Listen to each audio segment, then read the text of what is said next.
Hi there, Mirka. Welcome back to the Trust for Congress show. Hit that repost, like, follow, and share before they send you away because they absolutely do not want you to hear this information.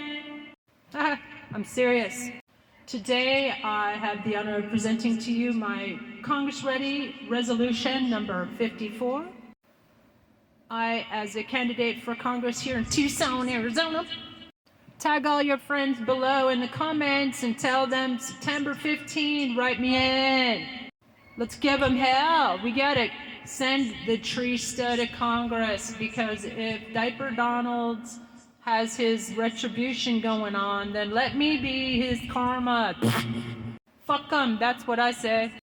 We need to send somebody like me, Trista, T-R-I-S-T-A, to Congress on September 15 to light a fire under the butts of this Congress. What the hell is wrong with our Congress? Why are they in such a gridlock? Anyway, to follow, I'm going to go over this resolution and the press release, and please feel free to go to my Substack, Trista de Genova, and copy and paste your favorite resolution. I've got one for deporting Elon, and one for shutting down Fox so-called news, and booting Rupert Murdoch and bringing back the Fairness Doctrine, and I've got one to clean up government, and I've got get rid of all the insurrectionists, traitors, misogynists, racists. And term limits, impose term limits, ban insider trading. I'm exactly what we need in Congress right now. Everybody else seems to be asleep at the wheel. Duh. By the way, that reminds me of my new show. If you like comedy and politics, kind of like the Tonight Show, a daily show. I want to be a daily show correspondent, actually. I'm putting together these pilots, hour-long shows about my resolutions. Also, when you elect me September 15th to Congress, I promise to upgrade to ChatGPT Pro and file 1 million impeachable offenses. How do you like them apples, bitches? Ha ha! Ha ha! Yeah, if you want to see Diaper Donald crap his pants like shart all over himself, send Trista to Congress. Ha ha! Okay, let's get started. Resolution 54 to abolish the Electoral College, establish popular vote presidential elections, and bar insurrectionists. Every single one of my resolutions will be calling for all these insurrectionists to be purged from our government. All three branches. If you think that's a fantastic idea, and you should, then smash that like and send me to Congress. Serious, I've got to win. Please tag your Tucson friends below so they know. This is our one chance to really clean up government. And ladies, did you know that Benjamin Franklin forgot to put the Council of Women in the U.S. Constitution when he studied the Iroquois Confederation? That's shout out for our indigenous fam. Please pass it around the tribes. Please, I need the tribes' help. Everybody who's in the Tohono O'odham and Pasquayaki tribe down the street should be writing me in. T-R-I-S-T-A. Love you guys. The best. In fact, Native American spirituality is going to save the world. That's my prediction. Anyway, so here we go. Resolution 54. Let's go. Whereas the Electoral College is an antiquated, undemocratic relic rooted in white supremacy, slavery, and political manipulation, whereas the Electoral College has resulted in at least 3 presidents in modern history, 1824, 2000, 2016, being installed without winning the popular vote. Most recent, actually, Diaper Donald, he cheated to win, of course. Recently, Benedict Donald Trump, who lost by 3 million votes in 2016.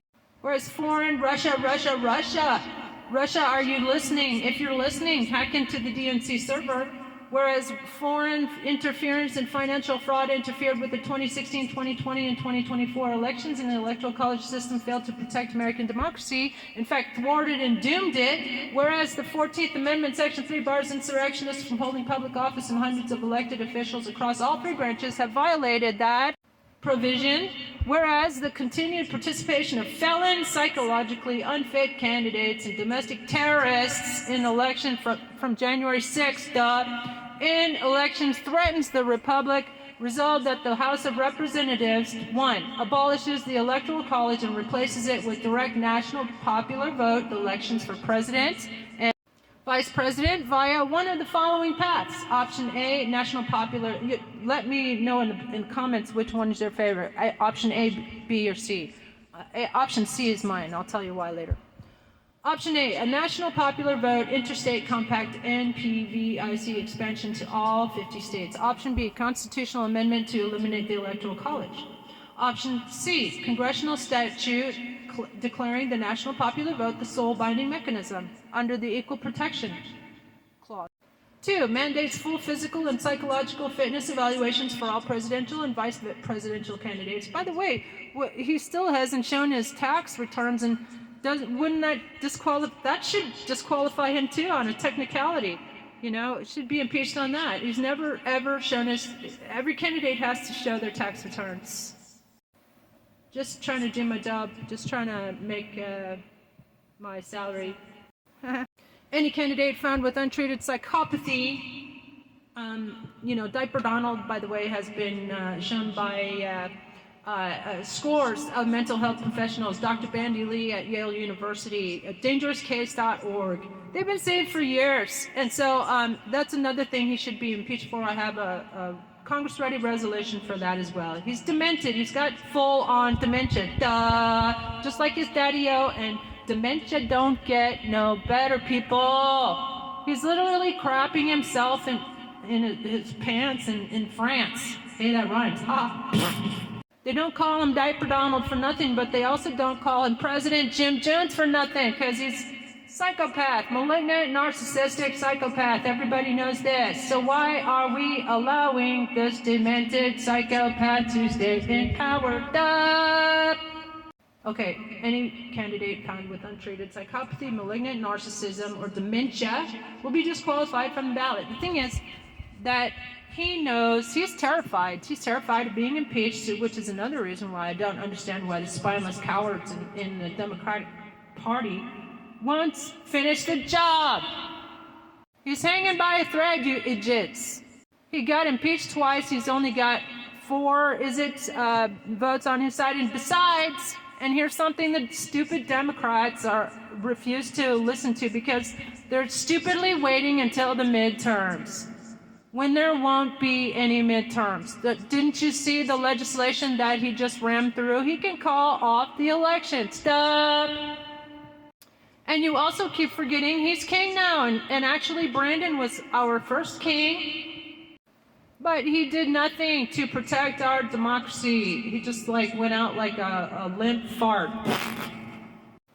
If I were Brandon, I would have resigned if I was in such a bad physical state as he was, and let us have Kamala. Kamala would have possibly cleaned up. But guess what Kamala did? And I will never forgive Kamala Harris for this. Kamala, why did you concede before even 2/3 of the vote were counted and fuck off to Hawaii? I will never forget or forgive that betrayal. And for that, I believe that Kamala Harris should also lose her law license for her betrayal of the American voters. How come you didn't say anything about the $300 million that Elon Musk put into a political campaign? And as everybody knows, as every attorney general would know, like yourself, federal contractors cannot put $300 million into a political campaign. Duh, it's election interference. How come you didn't call it out, Kamala? Anyway, you're going to lose your law license too if I get to Congress. When I get to Congress, okay, everybody? Okay, let's quickly go. Bars all convicted insurrectionists and felons. basically bars terrorists from holding office, which is the 14th Amendment. We're going to exercise the 14th Amendment, idiots. And calls for snap elections. You're welcome, America. Write me in, TRISTA. I'm Trista, and I approve this message, this massage.